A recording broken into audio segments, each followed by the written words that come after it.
Hello everyone, कैसे हैं आप सब? मैं उम्मीद करता हूं कि बहुत अच्छे होंगे और अपनी पढ़ाई को बहुत अच्छे से कर रहे होंगे। मैं Akash Kumar Budhana ICT virtual classroom में आपका बहुत-बहुत स्वागत करता हूं मेरे प्यारे बच्चों। जैसे आपको पता है मेरे प्यारे बच्चों, बेसिकली हमारी आपका जो है 6th क्लास है और इसी 6th क्लास के अंतर्गत मेरे प्यारे बच्चों हम लोग आपका देख रहे हैं सामाजिक एवं राजनीतिक जीवन की बुक फर्स्ट और उसी में हमारा चैप्टर चल रहा था, चैप्टर नंबर 4 लोकतांत्रिक शासन। एक लेक्चर हमारा हो चुका है। आइए हम बढ़ते हैं दूसरे लेक्चर पर। हम चलते हैं डिजिटल बोर्ड पर। चलिए ध्यान दें आगे। अब हमारे सामने जो है ये चैप्टर आपको दिखाई देगा और चैप्टर में आपको गौर करके पढ़ना है कि आपको आखिर में ये सारी स्थिति हो कैसे रही है और किस प्रकार ये स्थितियां हैं, आपको पता लगेगा। क्लियर है? और आप इनको अच्छे से आप पढ़ पाएंगे कि क्या स्थिति है अफ्रीका की और क्यों सारे ये संघर्ष हो रहे हैं अफ्रीका को लेकर और किस प्रकार की स्थिति जो है अफ्रीका में आपकी बनी हुई है। क्लियर है? ये आपने देख लिया। और आप जानते हैं कि अफ्रीका में कैसे आपका नस्ल भेद के कानून को लेकर बार बार संघर्ष हुई, मांग हुई, अफ्रीकन भाषा को सीखने पर लोगों पर किस प्रकार जोर दिया और वहां के जो जो आपका शासन है वहां के लोगों पर कैसा आपका दबाव डाला गया। इस दबाव को भी आप अच्छे से महसूस कर सकते हैं और इस दबाव को आप अच्छे से देख भी सकते हैं। इसी तरह आपने देखा कि श्वेत अश्वेत के लिए किस तरीके का भेदभाव वहां पर हुआ, क्या कहानी करी। माया ने कैसे एक फोटो देखा, फिर पूछा ये फोटो कैसी है और हेक्टर पीटसन की मृत्यु कैसे हुई। ये माता उसकी पूरी कहानी उसको बताती हैं और आपका समझाती हैं कि रंगभेद के खिलाफ किस तरीके की बात हुई। श्वेत और अश्वेत के लोगों के अस्पताल कैसे अलग हैं, गाड़ियां कैसे उपलब्ध नहीं, यहाँ तक कि रेल और बस स्टैंड भी अलग हैं। ये कहानी आपने सारी इसमें देख ली और पढ़ने का प्रयास भी किया। माया ने आपको समझाया कि बाप के चमड़ी के आधार पर कैसे यहाँ पर डिस्क्रिमिनेशन होता है। ये सारी चीजें हम लोग इसमें आपका देख चुके हैं, ठीक। और ये हमने देखा कि आपका सोवेटा में अफ्रीकन भाषा सीखने के लिए किस प्रकार उन पर जोर दिया गया और कैसे उन्हें वो जो अफ्रीकन भाषा सीखना नहीं चाहते थे, जो अपनी भाषा जुलू सीखना चाहते थे, कैसे उन पर विरोध किया गया और पुलिस ने कैसे उन पर गोली चलाई, बेरहमी से उनको पीटा गया और हेक्टर को एक गोली लगी 16 जून 1976 को। और उसके बाद आप जानते हैं अफ्रीकन कांग्रेस के नेता कौन थे? आपका नेल्सन मंडेला ने रंग भेद की नीति के खिलाफ एक संघर्ष चला और अंत 1994 में उनको सफलता मिली और दक्षिण अफ्रीका एक क्या बन गया? डेमोक्रेटिक एक कंट्री बन गया, यानी कि लोकतांत्रिक देश बन गया। कौन? अफ्रीका। ये कुछ कहानियां, ये कुछ चीजें हमारे सामने आई और नियत भागीदारी आपने देखी कि भागीदारी कैसे सुनिश्चित होती है, क्या कुछ आयाम है, क्या कुछ पहलू हैं, आप इनको देख सके हैं। चुनाव कैसे है, क्या स्थिति है, क्यों चुने जाते हैं, इन सबको हमने देखने का, जानने का प्रयास किया। चुनाव का निर्णय कैसे है लोकतंत्र में, आपका निर्णय लेने का अधिकार किसका है? आपके जनता के पास है। वोट देने के माध्यम से वोट इनको सीधा आपका जनता चुनाव करती है और ये सीधा क्या करते हैं, जनता की तरफ से निर्णय लेते हैं। इतना हम लोग अपने लेक्चर में देख चुके थे, बात कर चुके थे। यहाँ तक किसी बच्चे की कोई क्वेरी, किसी प्रकार का कोई क्वेश्चन, कोई डाउट हो तो मेरे प्यारे बच्चों एक बार आप मुझसे पूछ सकते हैं। किसी का कोई डाउट, किसी कोई क्वेरी तो एक बार देख लीजिए। कोई डाउट, कोई क्वेरी किसी बच्चे? चलिए आगे बढ़े। तो हमारे साथ आगे हम बढ़ रहे हैं और हम बात करेंगे अब कि सभी सरकारों को एक निश्चित समय पर चुनाव होता है, कहीं कहीं 5 वर्ष में। अब हमारा मेन चैप्टर, अब हम आपके यहाँ शुरू करेंगे नया पैराग्राफ और भागीदारी के अन्य तरीके। कौन कौन से ऐसे तरीके होते हैं जिनके माध्यम से भागीदारी सुनिश्चित होती है, उन भागीदारी को देखा जाता है कि ये भागीदारी के तरीके हैं और ये आपके सुनिश्चित होते हैं। इन सबको हम लोग इसी के माध्यम से देखने की कोशिश करेंगे और जानने का प्रयास करेंगे।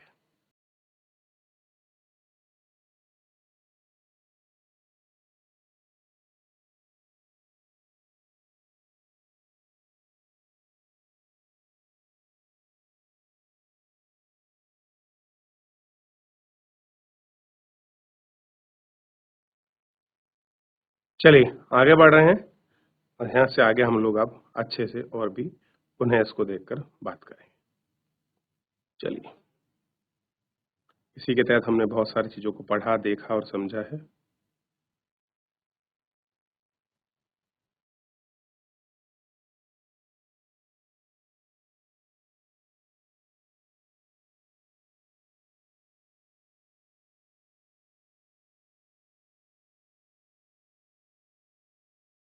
चलिए, चुनाव 5 वर्षों में एक बार होता है।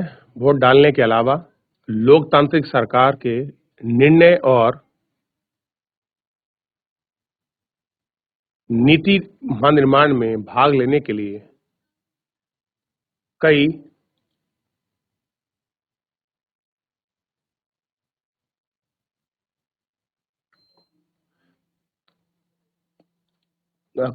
कई तरीके हैं। लोग सरकार के कार्यों में रुचि लेकर उनकी आलोचना कर सकते हैं और उनकी भागीदारी निभाते हैं।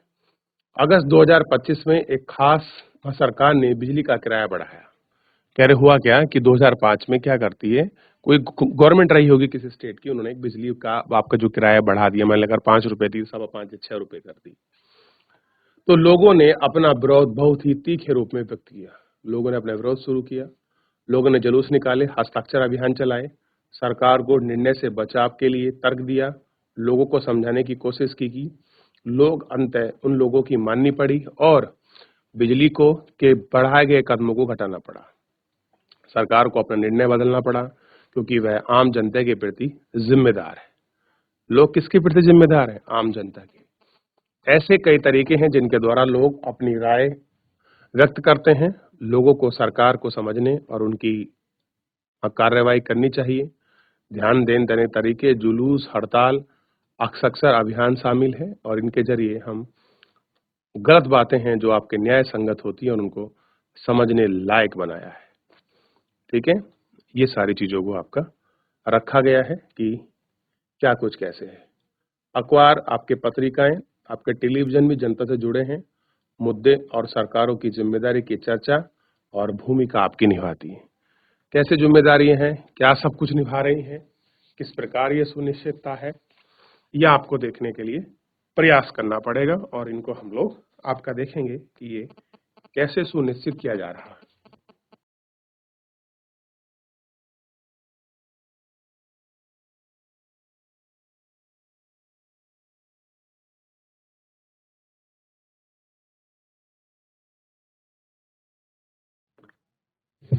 चलिए, देख लिया यहां तक? कोई डाउट, कोई क्वेरी किसी बच्चे का? आगे बढ़ते हैं। जहां सच है वहां लोकतंत्र को भागीदारी का मौका देते हैं। वहां भी सच है और सभी वर्गों के लोग यह मौका नहीं मिल पाता है। लोगों के लिए भागीदारी का एक अन्य तरीका भी है। वे आंदोलन कर रहे हैं जो सरकार और उनके काम के तौर तरीकों पर चुनाव देते हैं। दलित, आदिवासी, अल्पसंख्यकों, महिलाओं एवं अन्य लोगों की भागीदारी अक्सर इन आंदोलन के जरिए ही हो पाती है। कह रहे ये कुछ आंदोलन हैं जिनके जरिए ये सारी चीजें हो पाती हैं और इनको हम लोग अच्छे से देख भी पाते हैं कि यह आंदोलन किस प्रकार है और कैसे हो रहा है। ये सब आपका सुनिश्चित किया जाता है और इनको हम देखते भी हैं। ठीक है, चलिए। ठीक,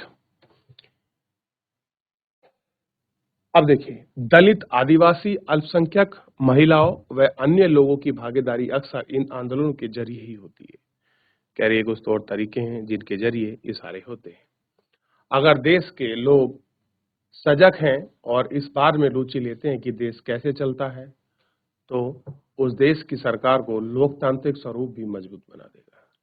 कैसे करते हैं उनको देखते हैं, और लोकतांत्रिक स्वरूप मजबूत कर देगा।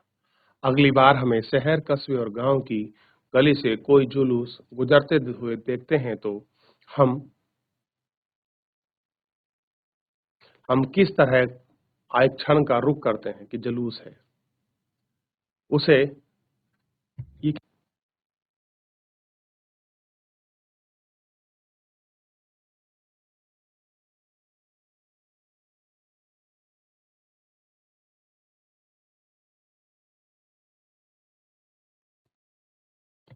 चलिए, देख लिया। और उससे भाग लेने वाले लोगों में वे अक्सर मुद्दों का प्रदर्शन कर रहे हैं और हमें यह समझने में मदद मिलती है कि हमारी सरकार कैसे काम करती है। क्लियर है?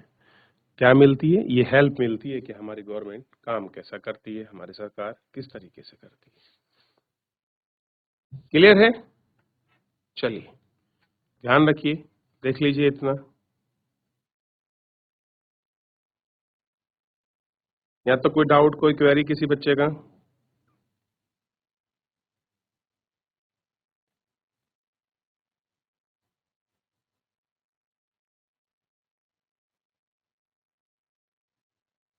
चलिए आगे बढ़े।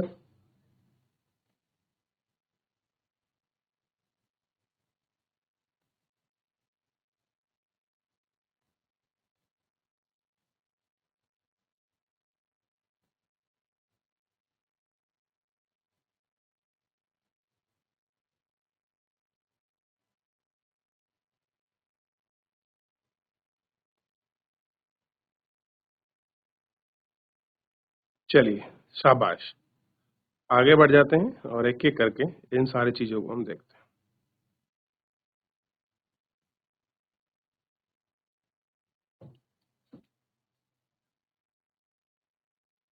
विवादों का समाधान।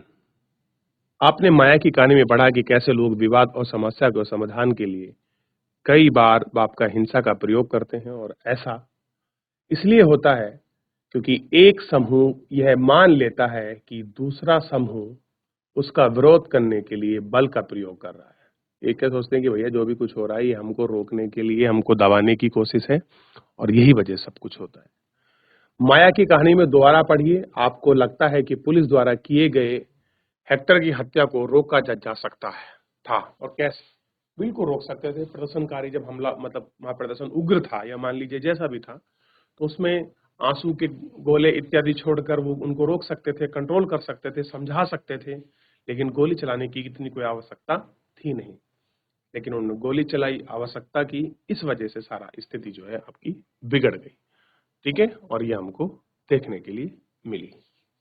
ठीक, आगे बढ़े। विवाद तब उभरता है जब विभिन्न सांस्कृतिक, धार्मिक क्षेत्र और आर्थिक पृष्ठभूमि के लोग एक दूसरे के साथ तालमेल नहीं बैठाते।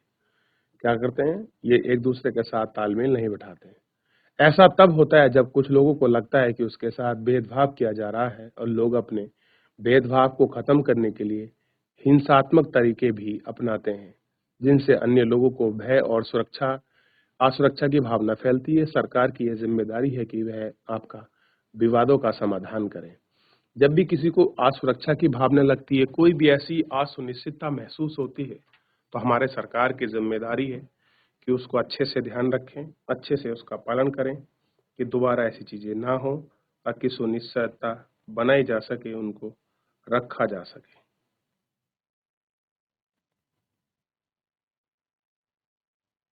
क्लियर है?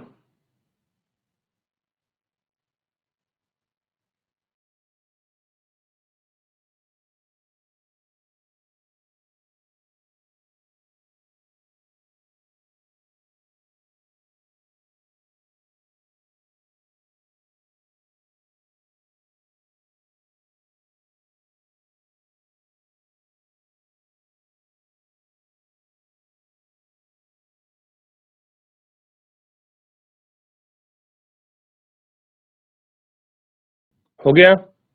आइए अपने समाज में कुछ विवादों को बारे में पढ़ें और उनको समझें कि सरकार इनका समाधान में क्या भूमिका निभाती है।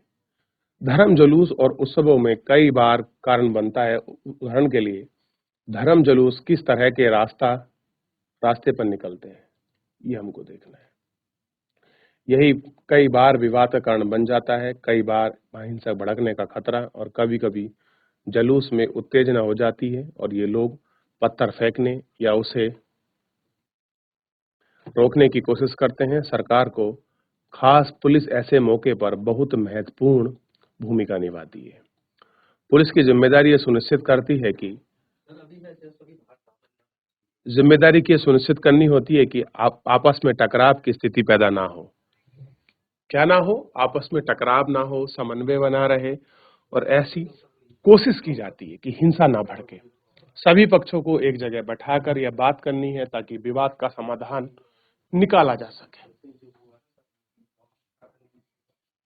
क्या कर सके? जो विवाद है उसका समाधान निकाला जा सके, उसका रास्ता को सुनिश्चित किया जा सके।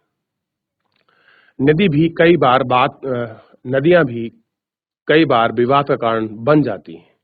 कह रहे नदी क्या बन जाती है? बहुत बार आपका जो विवाद है उसका कारण बन जाती है। कुछ नदियां एक से अधिक राज्यों से होकर बहती हैं। जिन राज्यों से नदी गुजरती है उनके बीच में नदी पानी बंटवारे को लेकर कारण बनता है। उदाहरण के लिए, आपने कर्नाटक तमिलनाडु के बीच कावेरी नदी पानी को लेकर चल रहे विवाद के बारे में सुना होगा। कि बहुत सारा विवाद होता है जो आपका नदियों इत्यादि को लेकर होता है।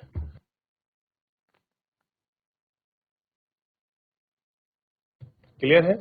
और वहाँ कर्नाटक कृष्ण राजबांध पानी के कई राज्यों में सूरज कमी है, और मेटूर बांध जो आपके तमिलनाडु में है, ये सारा जो है ऐसे ही कुछ समस्या को उत्पन्न हुए आपके समस्या है जिनको हम देखते हैं या पाते हैं।